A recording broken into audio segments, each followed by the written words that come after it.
تو viewers airport سے باہر نکل کر ہم نے اپنے کچھ ساتھیوں کا انتظار کیا جنہوں نے ہمارے ساتھ شنجن کی طرف روانہ ہونا تھا. تو جام صاحب بینگ این ایڈونچرسٹ کہتے ہیں کہ ہم سب وے سے جائیں گے اور آگے سے فاسٹ ٹرین پکڑیں گے کیونکہ وہ چاہتے تھے کہ ہم چائنا کے درمیان سے ہوتے ہوئے خوبصورتی دیکھیں.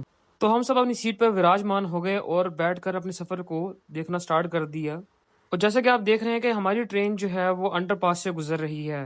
آخرکار گھنٹے کے سفر کے بعد ہم بلٹ ٹرین کے ٹرمینل پر پہنچ گئے جہاں پر تھرڈ فلور پر جا کر ہم نے دیکھا کہ ہماری ٹرین نکل چکی.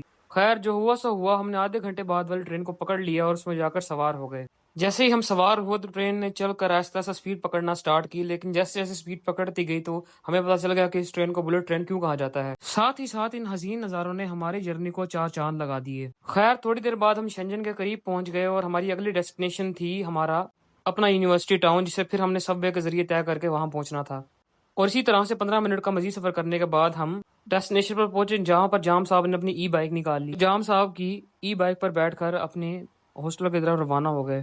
تھوڑی ہی دیر بعد ہاربر انسٹیٹیوٹ آف ٹیکنالوجی شنجن کے ایک کیمپس ہانگ ہالنگ میں ہم پہنچ گئے تھے جو کہ اپنے لیچی کے درختوں کی وجہ سے مشہور ہے. اس کے بعد چونکہ ہم تھک چکے تھے تو جام صاحب نے اسٹور پر جا کر وہ دا پھنگ یو سائی نالی کر کے کچھ چیزیں خریدی اور ہم سب نے اس کو زیوم کی اور راحت کی سانس لی. تو پھر آج کا ہمارا ساتھ بس اتنا ہی تھا. ملتے ہیں ہم اگلے ولاگ میں جہاں پر ہم کچھ خوبصورتیوں کو ڈسکس کریں گے شنجن کی. تب تک آپ لوگوں سے گزارش ہے کہ میری حوصلہ افزائی کے لیے چینل کو شیئر، لائک اور سبسکرائب ضرور کریں.